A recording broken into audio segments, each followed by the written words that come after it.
Nós queremos cumprimentar todos com a graça, justiça e paz da parte de Deus, nosso Pai, e do nosso Senhor.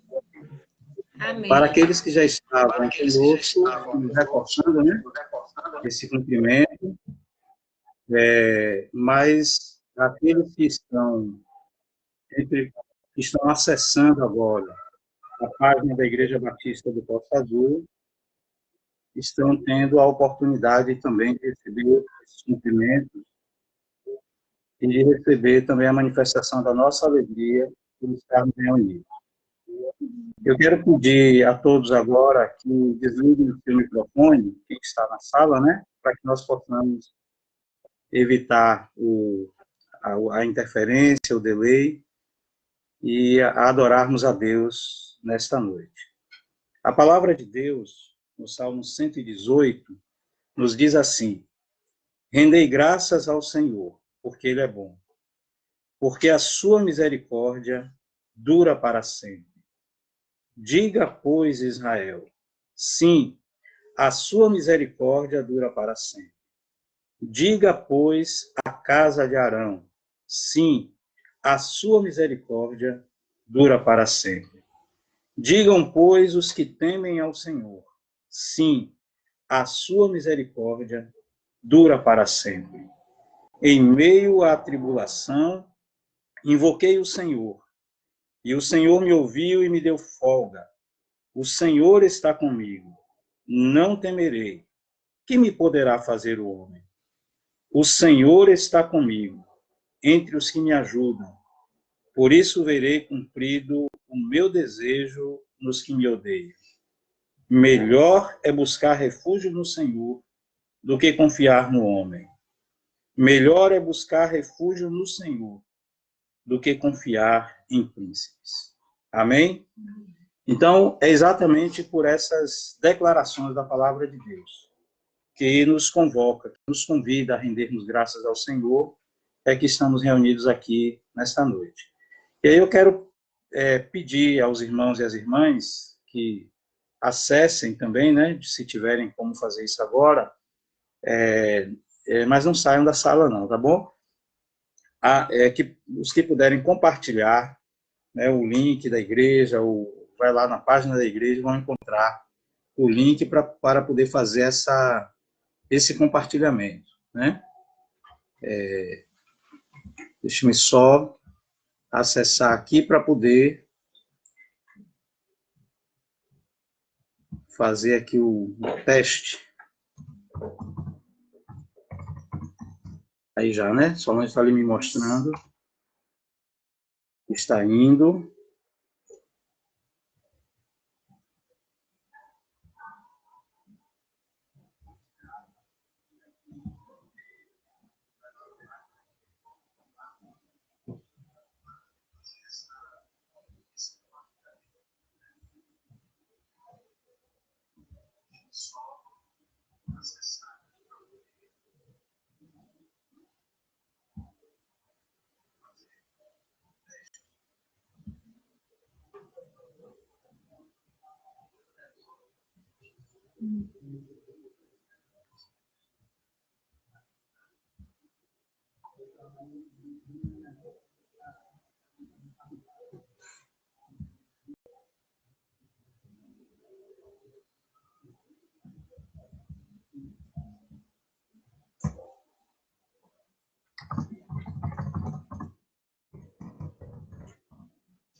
Só compartilhando aqui, viu, gente? Vamos retomar aqui.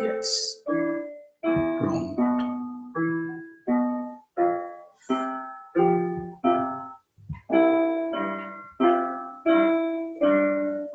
Maravilha. Então, nós vamos continuar adorando a Deus, né, cantando alguns cânticos com a ajuda sempre presente, sempre interessada, dedicada, de Marina e Milena, minhas filhas, que nos ajudam também nesse louvor. Elas são muito exigentes consigo mesmas, né? E já tem algum tempo que não tocam juntas. Milena hoje está tocando também o teclado, depois de muito tempo sem o contato, e não é o teclado também que ela costuma tocar, mas estamos aqui para adorar a Deus com simplicidade. Nosso encontro transcorre numa modalidade, num formato parecido com o de um encontro mesmo no lar, né? Como normalmente acontece mesmo nos nossos encontros presenciais. Cantemos. Anuncie, viu, filho?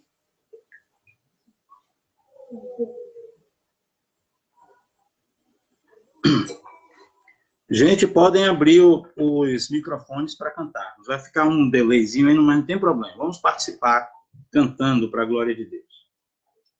Irmãs e irmãos, a música, eu vejo a glória, cantar bem animado para todo mundo, cantar e dar todo o nosso louvor, né, para o nosso Deus. E a gente vai fazer uma adaptação. Na hora do refrão, em vez de a gente cantar, vou levantar as mãos e vou receber. Que tal a gente cantar? Vou levantar as mãos e oferecer.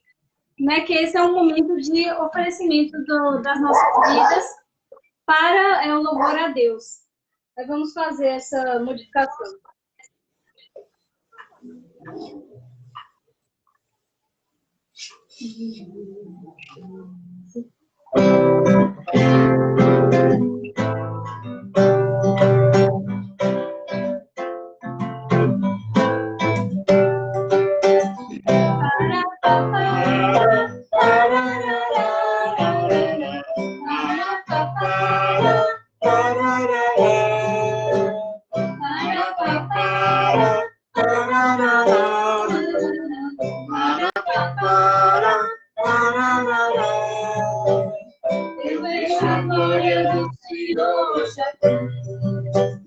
A sua mão, seu poder sobre mim. Os céus abertos, hoje eu vou contemplar o amor resplandecente neste lugar. Eu vejo a glória do Senhor aqui. A sua mão, seu poder sobre mim. Os céus abertos, hoje eu vou contemplar o amor nesse lugar. Eu quero ver agora o seu poder, a sua glória iluminando meu ser. Vou levantar as mãos e oferecer, vou louvando seu nome, porque se for Senhor me tocar, eu vou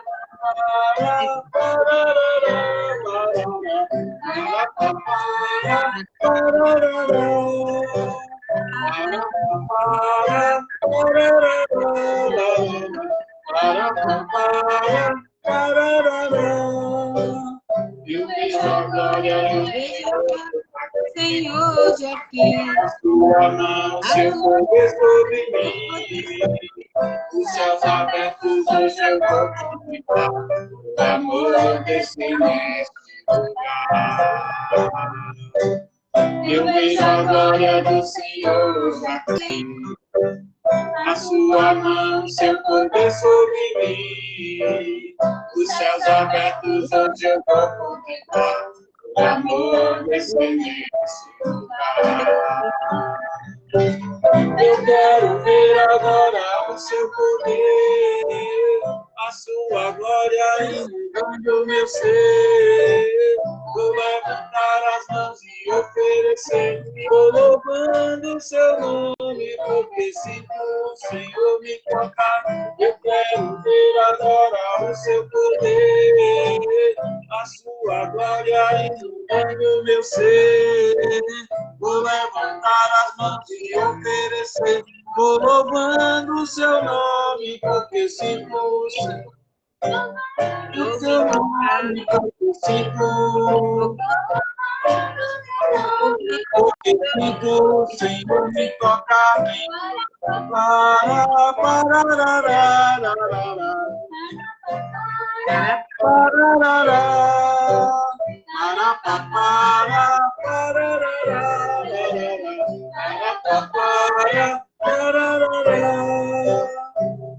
Amém.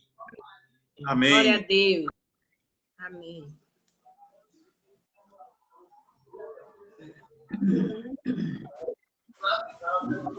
Continuando o nosso momento de louvor, vamos cantar a música Quão Grande é o Meu Deus.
Meu Deus, cantarei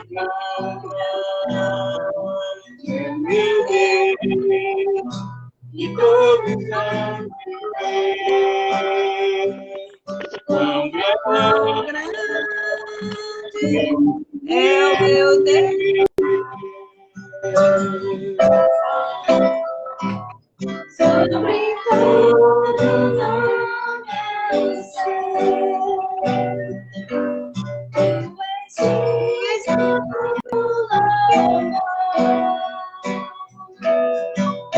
Eu cantarei com meu Deus.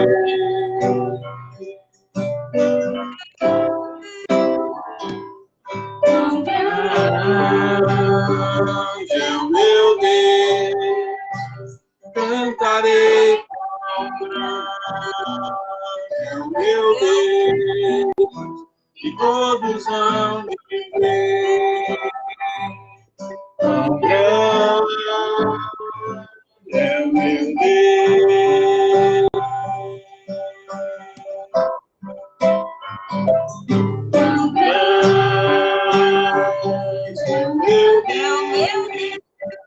Cantarei meu Deus, e todos vão viver meu Deus.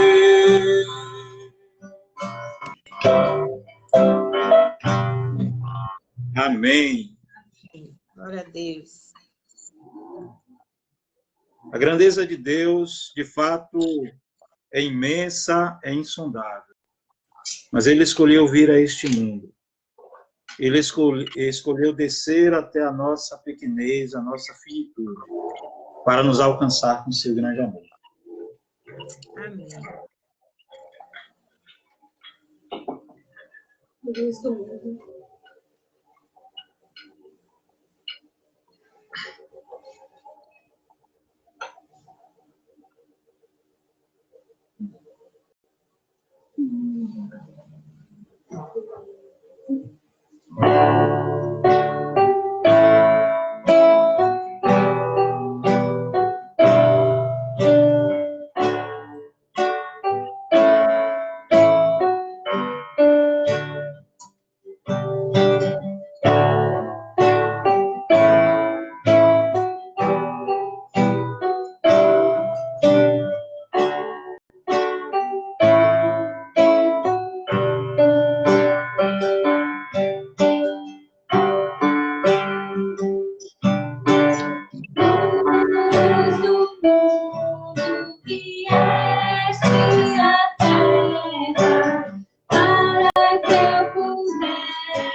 Totalmente digno, tão maravilhoso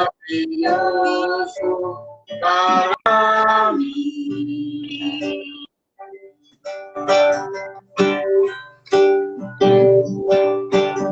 Eterno Rei, exaltado nas alturas, glorioso dos céus. Humilde vieste a terra que ficaste, por amor pobre se fez. Vim para adorar-te, vim para prostrar-te, vim para dizer-te, és meu Deus.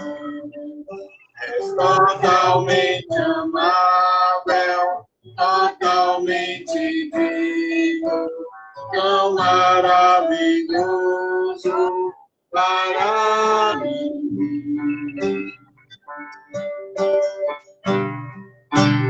Vim para adorar-te, vim para prostrar-te, vim para dizer-te, és meu Deus, totalmente amável, totalmente digno, tão maravilhoso para mim.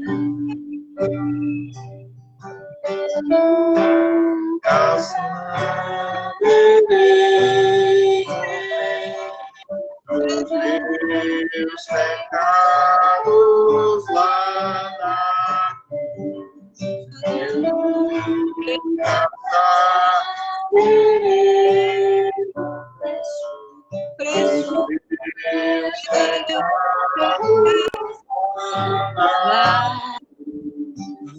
nunca saberei o preço dos meus pecados lá na cruz. Nunca saberei o preço dos meus pecados lá na cruz.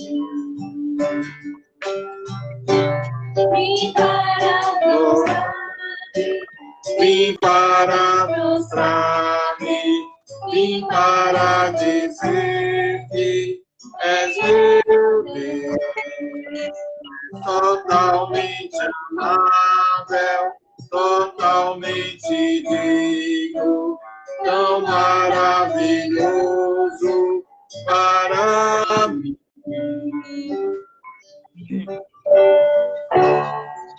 Amém.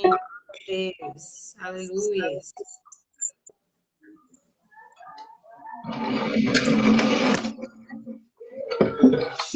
Graças a Deus por podermos crer em verdades tão consistentes, em verdades tão sólidas de um Deus, que na verdade para nós, o único Deus vivo e verdadeiro, que, embora sendo grande, majestoso, poderoso, se fez gente como nós, para nos alcançar com seu grande amor. Eu quero dar as boas-vindas à minha querida colega Sheila Bastos. Ela, inclusive, estará conosco, querendo Deus, e nós acreditamos que Ele quer, nas celebrações do nosso aniversário. Ela estará conosco nos dias, e é uma alegria, Sheila, ter você aqui conosco, né? Ela está aqui, né, aqui pertinho, onde está esse livro, tem um livro, inclusive, da sua autoria, né? Depois nós vamos falar melhor sobre esse livro em outro momento, que trata exatamente de questões que nós, enquanto igreja, temos refletido, temos discutido, do nosso papel como igreja de combatermos o pecado do racismo, né? Que campeia tanto em nossa sociedade.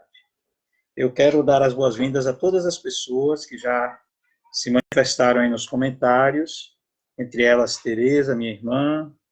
Jean está com a impossibilidade de continuar de estar conosco, mas já deu um alô ali, marcando presença, nosso irmão querido em Cristo, e todas as pessoas que estão nos ouvindo nesse momento, que estão nos assistindo, além de nós que estamos aqui dentro desta sala reservada para esse momento de adoração a Deus.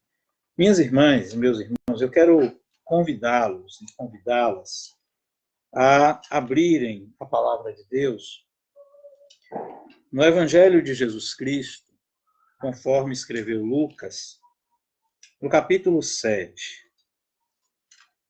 E nós leremos a partir do versículo 11. Vocês devem, quem estava aqui participando no último domingo, lembram que nós refletimos também no capítulo 7, no domingo passado, mas daquela feita nós meditamos a partir do versículo 24. E hoje nós vamos voltar um pouco até o versículo 11, quando leremos, e então leremos a respeito de uma narrativa que nos ensina diversas lições, mas sobretudo a lição de como Jesus devolve a esperança, de como ele resgata a esperança perdida. Evangelho de Jesus, escrito por Lucas, capítulo 7, vamos ler a partir do versículo 11. Deixa eu ler aqui, eu estou com a Bíblia aberta aqui, mas eu gostaria de ler na versão, na nova versão internacional.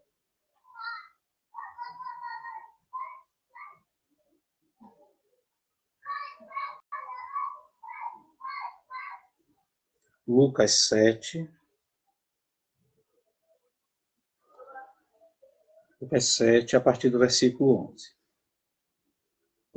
Aí eu peço que todo mundo, por gentileza, desative o seu microfone, tá bom? Logo depois, Jesus foi a uma cidade chamada Naim, e com ele iam os seus discípulos e uma grande multidão. Ao se aproximar da porta da cidade, estava saindo o enterro do filho único de uma viúva, e uma grande multidão da cidade estava com ela. Ao vê-la, o Senhor se compadeceu dela e disse: não chore.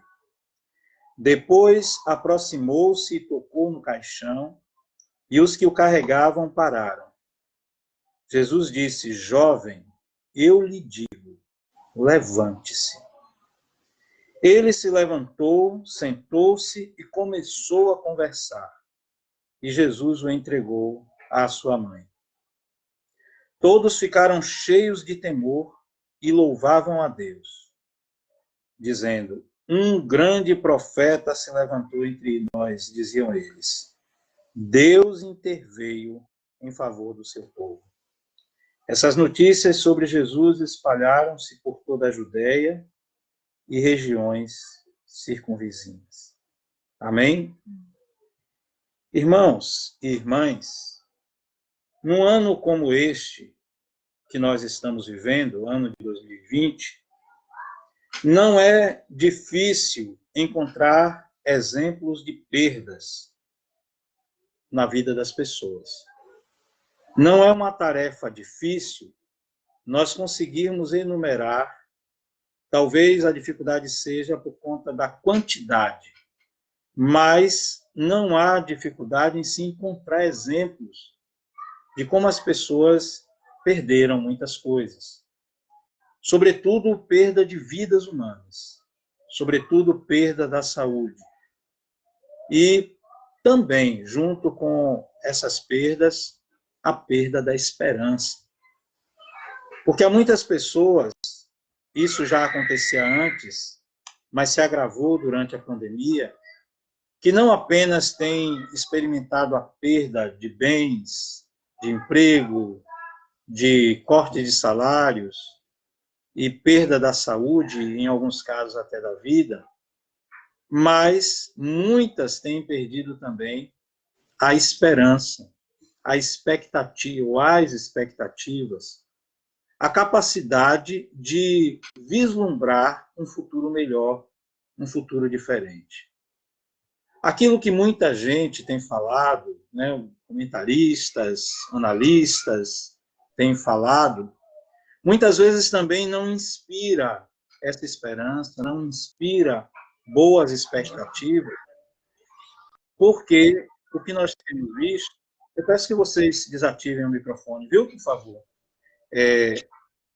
O que esses analistas falam nem sempre também promovem boas expectativas e esperança, porque muito do que tem sido dito se baseia naquilo que nós consideramos uma falácia, o chamado novo normal, que, a meu ver, não se constitui numa novidade, porque trata-se da reafirmação de uma série de outros elementos que já estavam presentes nas relações interpessoais, nas relações de trabalho, no que diz respeito ao processo educativo e no que diz respeito à produção, bem como também nas relações com o sagrado, nas relações com a espiritualidade.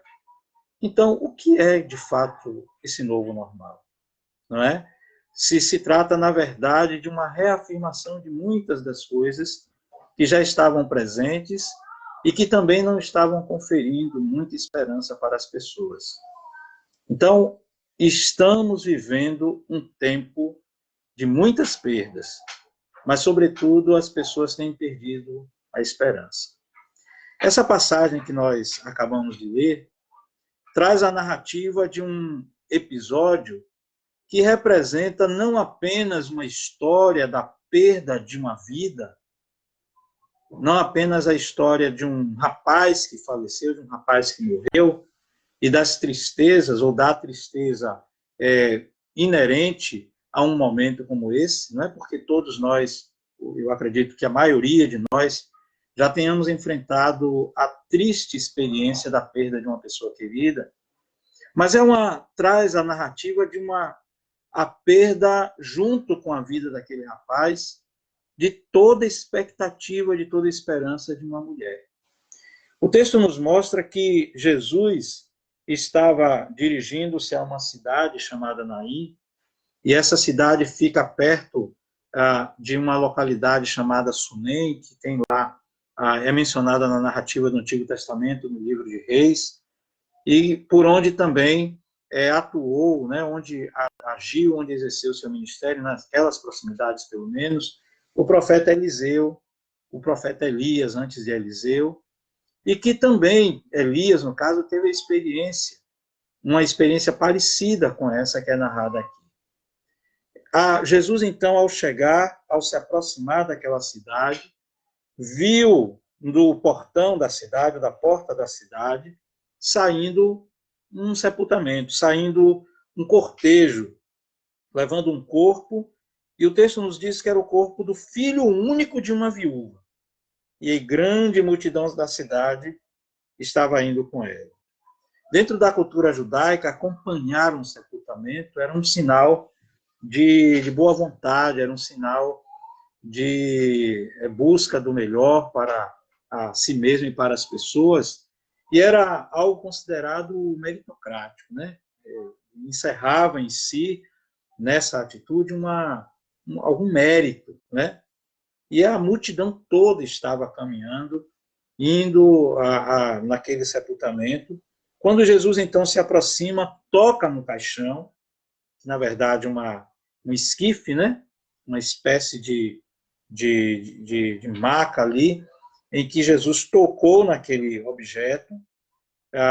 Não era permitido, se uma pessoa tocasse num morto, em objetos usados por mortos, devia ficar durante algum tempo se purificando.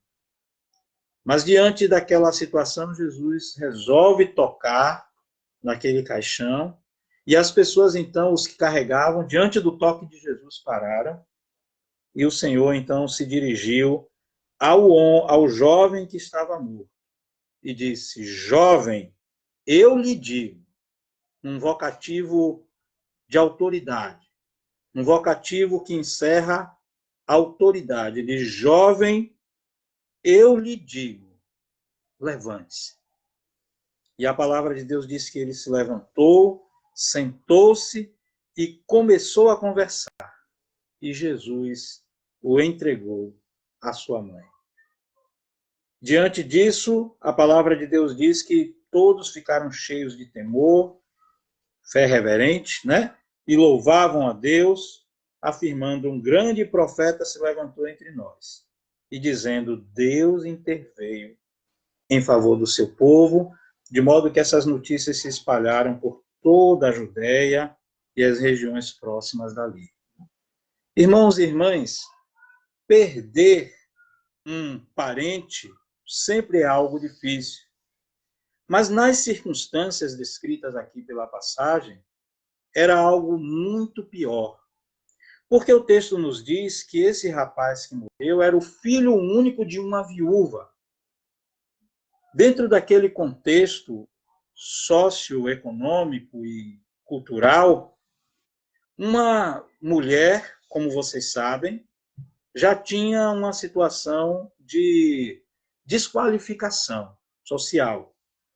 A mulher era vista como um instrumento de procriação, era vista como a mãe, que era um instrumento para dar continuidade à espécie, para dar continuidade à sua família, para conferir, né, autoridade e reconhecimento para o seu marido.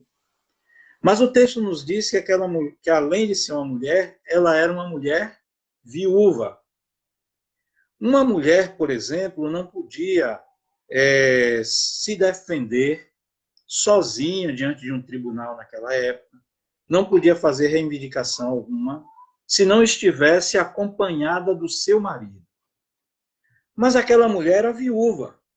E o texto, pelo que consta aqui, não nos dá margem para acreditar que ela tivesse um outro marido, porque ela perdeu seu marido e não contraiu um novo casamento. Então aquela mulher estava desamparada. Aquela mulher era indefesa, no sentido mais literal da palavra, e aquela mulher também estava desprovida de qualquer esperança para tocar a sua vida adiante, porque ela era uma mulher viúva e agora havia perdido o seu filho único, que poderia representar uma esperança para ela, porque dentro daquela realidade, dentro daquela cultura, aquele filho, então, sendo homem, iria tomar conta dela e poderia ser aquele que desfaria aquela situação de desamparo em que ela se encontrava. Fico tentando imaginar, inutilmente, diga-se de passagem, tentando imaginar em que grau de desespero aquela mulher se encontrava por viver uma situação tão deplorável naqueles tempos. E é então nesse contexto que Jesus se apresenta. Jesus se apresenta primeiramente confortando, consolando a mulher, dizendo para ela, não chore. É importante nós percebermos que em meio às nossas perdas, que em meio às nossas dificuldades, que em meio a todas as nossas adversidades, nós contamos com a presença marcante do nosso Senhor Jesus Cristo, que tem como objetivo nos devolver a esperança perdida, e ele faz isso trazendo conforto inicialmente, trazendo consolo, tentando estancar o nosso choro, como quem diz, olha o que eu vou fazer. Tenha calma, aguarde, espere, não chore. Foi a primeira atitude de Jesus logo depois de ter se aproximado daquela mulher. Meu Deus, mas dizer isso para uma mulher naquele estado, se ele não tivesse planos ou condições de realizar algo mais, seria um conselho completamente fora de propósito. Mas Jesus Cristo diz à mulher, não chore, porque ele tinha o objetivo e tinha o poder suficiente para reverter aquele quadro de desesperança em que ela se encontrava. E foi exatamente o que ele fez. Dirigiu-se ao rapaz e falou, jovem, levante-se. A ti te digo, levante-se. Meus irmãos, minhas irmãs, quando a pessoa perde a esperança, ela está caída, ela está na lona, ela está no chão, e está, de fato, como quem está jogada ao léu e sem nenhuma condição de reerguer-se, de levantar-se.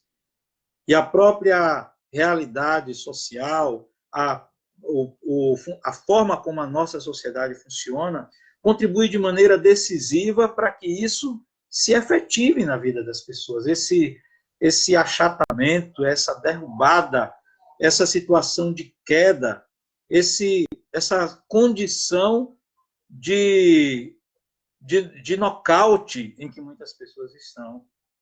E é exatamente numa situação assim que Jesus se apresenta e diz, levante-se, saia dessa situação de desesperança, há nova vida para você, há novas possibilidades, há um novo caminho, há novas formas de tocar a vida. Mas o texto nos diz que ele disse isso para um morto. O que nos apresenta com clareza, então, o fato de que a esperança é devolvida quando a vida é restabelecida. A esperança de que estamos falando, que muita gente perdeu, é quando a vida se sobrepõe à situação de morte que se instalou na vida dessas pessoas.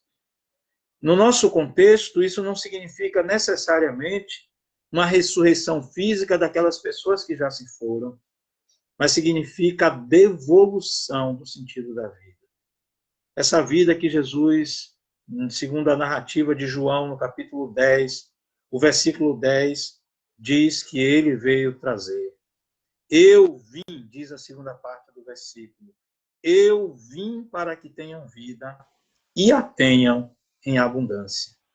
Essa mesma vida que Jesus, conforme atesta em João 14, versículo 6, ele próprio se constitui nela. Quando ele disse que não apenas veio dar vida, mas ele próprio se apresenta como a própria vida, ao dizer, eu sou o caminho, e a verdade, e a vida. Jesus afirmou, conforme a narrativa de João também, no capítulo 15, que sem ele nada podemos fazer. João 15, versículo 5. Eu sou a videira, vocês são os ramos ou as varas. Quem permanece em mim e eu nele, esse dá muito fruto, porque sem mim nada podeis fazer. Ou seja, Jesus foi capaz de dizer àquele homem, àquele rapaz, para que ele se levantasse da morte, porque ele é a própria vida. Sendo a própria vida, ele pode trazer vida abundante, vida real, vida plena. E nós temos dito reiteradas vezes que esta vida a que a palavra de Deus se refere é uma vida plena em todos os aspectos, em todos os sentidos. Não significa ausência de problemas, não significa isenção de erros, mas significa a vida marcada pelo amor de Deus.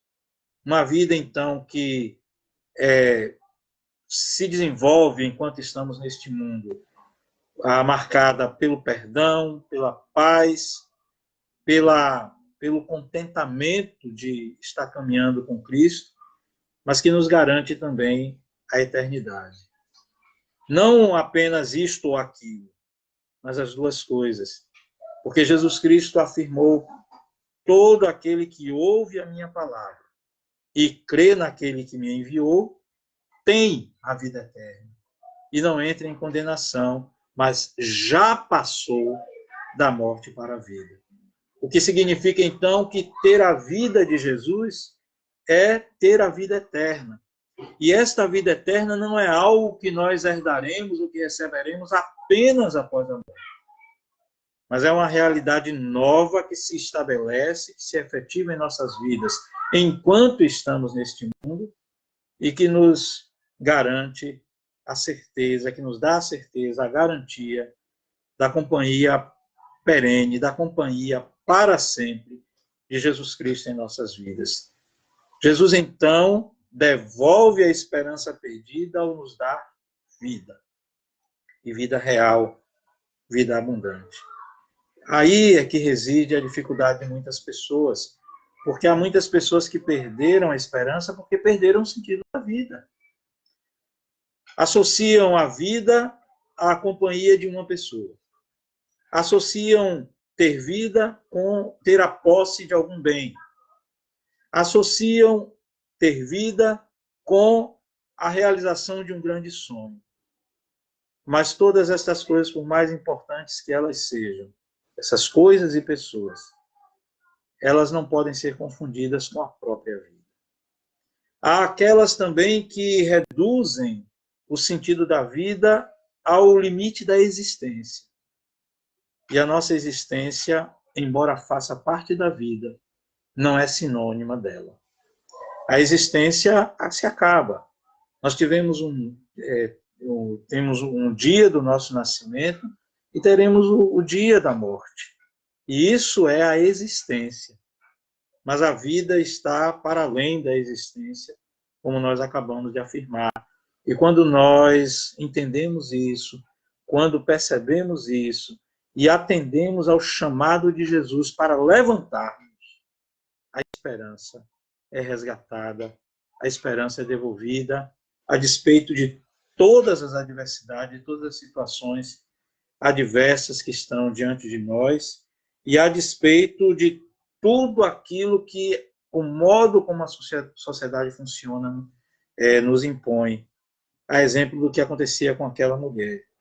Mas o texto nos mostra que Jesus lhe devolveu a esperança. Tanto é que a palavra de Deus diz que o jovem se levantou, sentou-se, começou a conversar, e Jesus o entregou à sua mãe, como quem de fato devolve a esperança que havia sido perdida, né? Ele o entrega à sua mãe, como quem diz, está aqui. A razão por que eu disse que você não devia continuar chorando. Está aqui aquilo que você perdeu. Estou devolvendo suas expectativas. Estou devolvendo sua esperança. Estou dando a você razão para continuar a viver, para tocar a sua vida neste mundo, agora com novos propósitos, com novos sentidos. Nunca mais se falou na viúva de Naim, né, nos evangelhos. Essa é a única menção, inclusive, Lucas é o único evangelista que menciona esta mulher. Mas nós temos motivos para crer que a vida dela foi outra a partir daquele momento. Porque Jesus, além de devolver o seu filho único, além de ressuscitar o seu filho único, que já seria um motivo suficientemente forte para que a sua vida fosse outra, ele também devolveu suas expectativas, sua esperança. Diante disso, meus irmãos e minhas irmãs, a palavra de Deus diz que todos ficaram cheios de temor e louvavam a Deus. E reconheceram um grande profeta se levantou entre nós.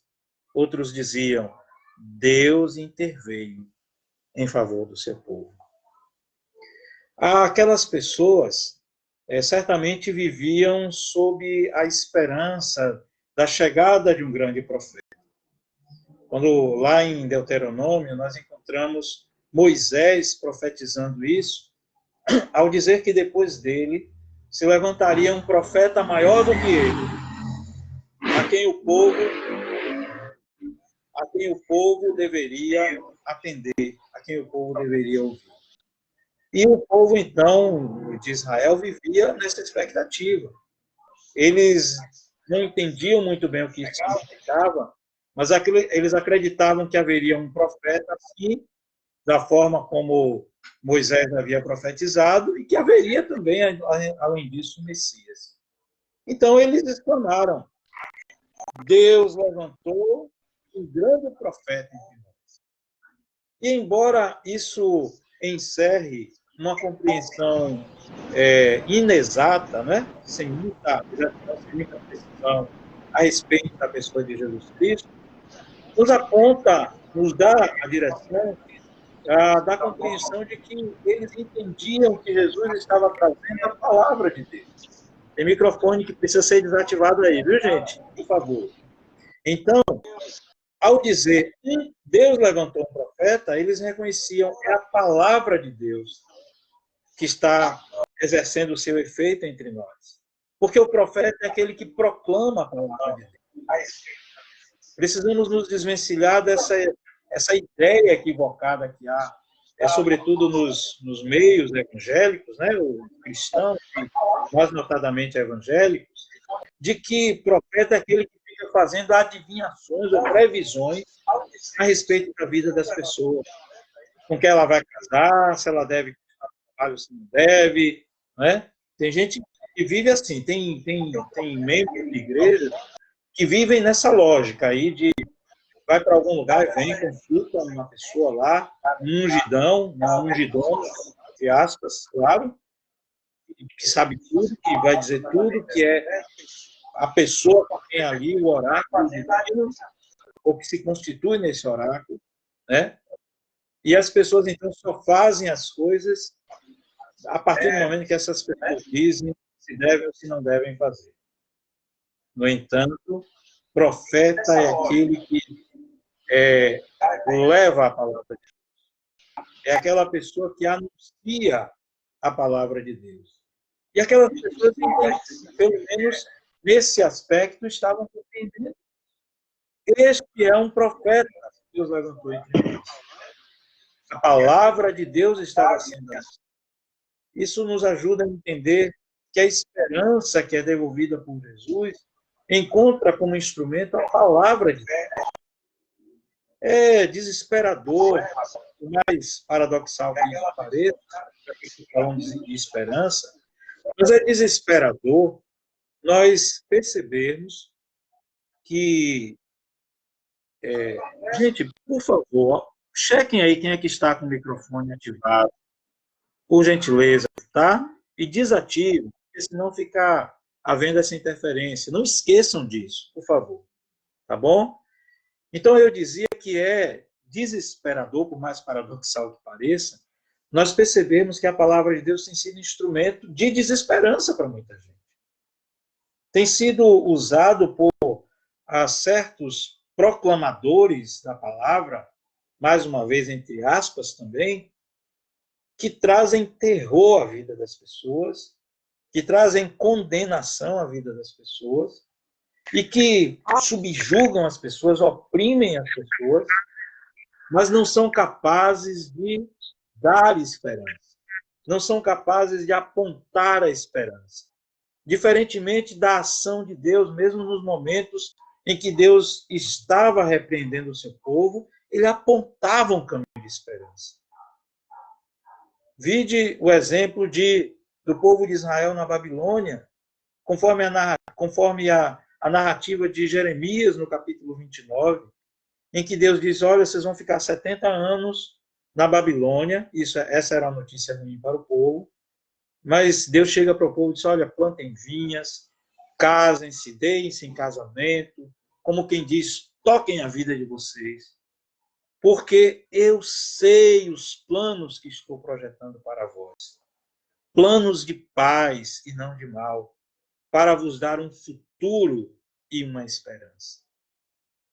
Então, quando se reconhece que na ação da devolução da esperança nessa narrativa, Jesus é visto como um profeta, nós somos remetidos a esta compreensão de que é a palavra de Deus anunciada ali naquele momento que faz esse resgate. E isso precisa ser resgatado também, esse efeito de esperança que a palavra de Deus promove precisa também ser resgatado em nossas comunidades. Preciso que haja um basta nesse evangelho que não corresponde ao evangelho de Jesus. Um evangelho mais baseado nas práticas da Idade Média do que no exemplo de Jesus Cristo. Um evangelho que traz condenação, um evangelho que maltrata, que oprime, um evangelho que subjuga as pessoas, um evangelho de perseguição, um evangelho que quer destruir, que quer matar quem pensa diferente. O evangelho que Jesus repreendeu e que estava presente na concepção de João, quando, diante da aldeia de samaritanos, João, então, disse, Senhor, queres que mandemos descer fogo do céu? Porque os samaritanos não receberam a Jesus. Para destruir essas vidas, essas pessoas, esses homens. E Jesus os repreendeu, dizendo, não sabeis de que espírito sois, porque eu não vim destruir a vida, as almas dos homens, eu vim salvá-las. Então é preciso reafirmar que a profecia que temos para entregar é a profecia da palavra de Deus, mas desta palavra que tem um poder restaurador, que tem um poder que efetiva, que concretiza esperança no coração das pessoas. E essa esperança é fruto, como diz aqui a passagem, de uma intervenção divina. É Deus quem intervém no curso normal, aspas de novo, né? No curso das coisas, é Ele quem intervém para poder devolver a esperança que havia sido perdida. Precisamos confiar que Deus não está ausente. Precisamos confiar que Deus não esqueceu de nós. Precisamos lembrar que Deus está o tempo todo atento às nossas necessidades mais profundas. É preciso lembrar que Deus se importa conosco, que nos ama e nos ama de tal forma, de tal maneira, que veio a este mundo, como cantamos agora há pouco, que desceu à nossa condição, à nossa realidade, que não se limitou a declarar o seu amor por nós, mas que veio até nós, que viveu a nossa própria condição, que sabe o que é padecer, sabe, como diz Isaías, capítulo 53, sabe o que é padecer, sabe o que é ser excluído, sabe o que é ser perseguido, sabe o que é ser incompreendido, sabe tudo aquilo que se passa conosco, não apenas de um modo intelectual, mas de um modo vivencial. E, portanto, é capaz de nos socorrer, como diz a carta aos Hebreus, em ocasião oportuna, no momento certo, na hora certa. Mas nós precisamos confiar nisso. E precisamos entender que, da mesma forma que ele faz isso por amor a nós, nós precisamos partilhar este amor com todas as pessoas, independentemente da sua realidade, independentemente das diferenças. E também nos colocarmos como instrumentos de esperança, nos opondo a tudo aquilo que rouba a esperança das pessoas. Que Deus nos ajude a entendermos isso, a vivermos isso e a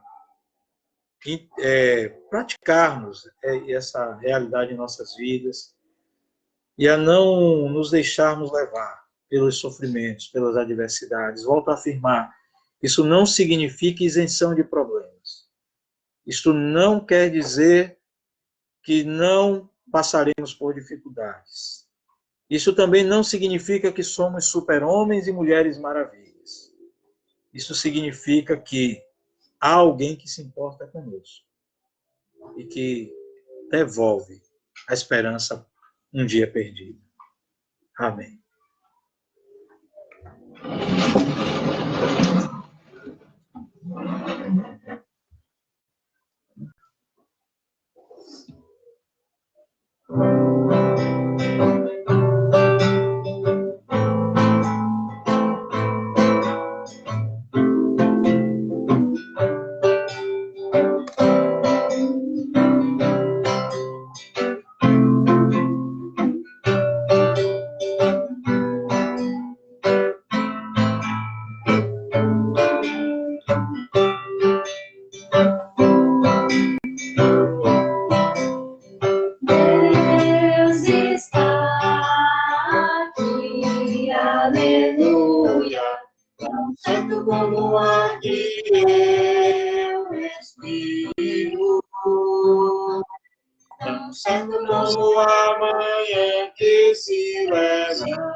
Tão certo como eu te falo e podes ouvir. Ele está aqui, aleluia. Tão certo como aqui eu respiro. Aleluia.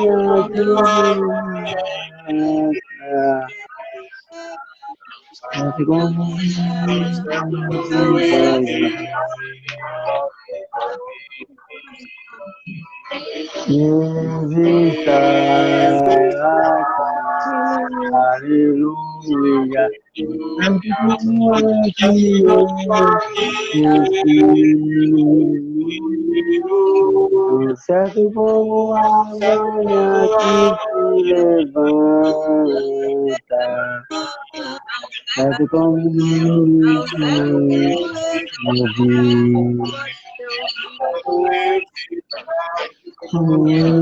como eu te falo.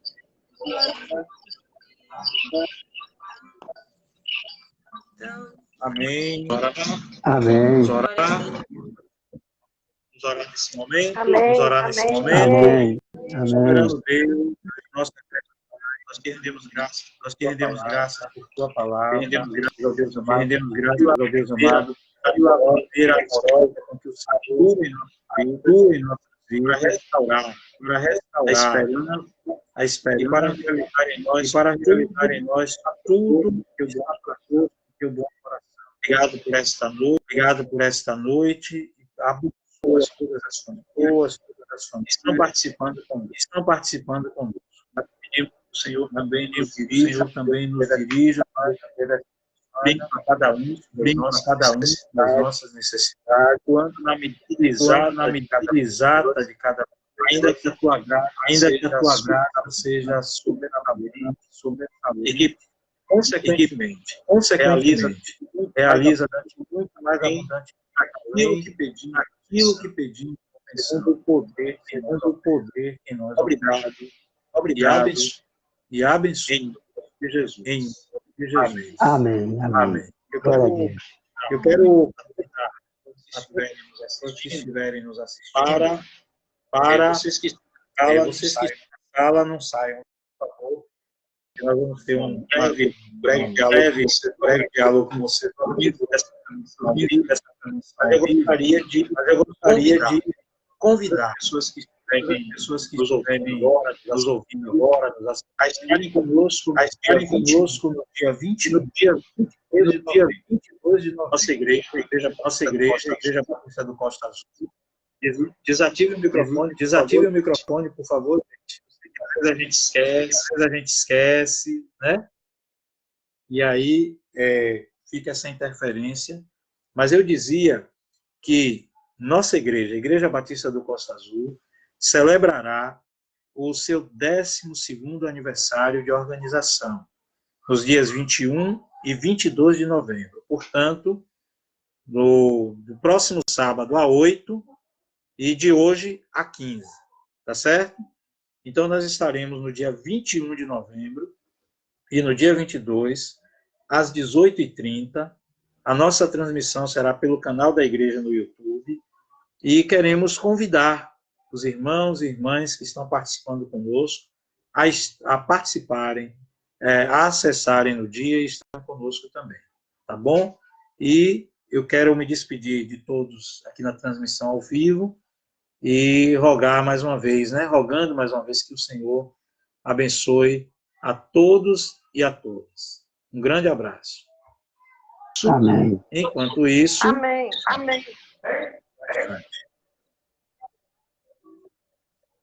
Nós estamos... Sérgio.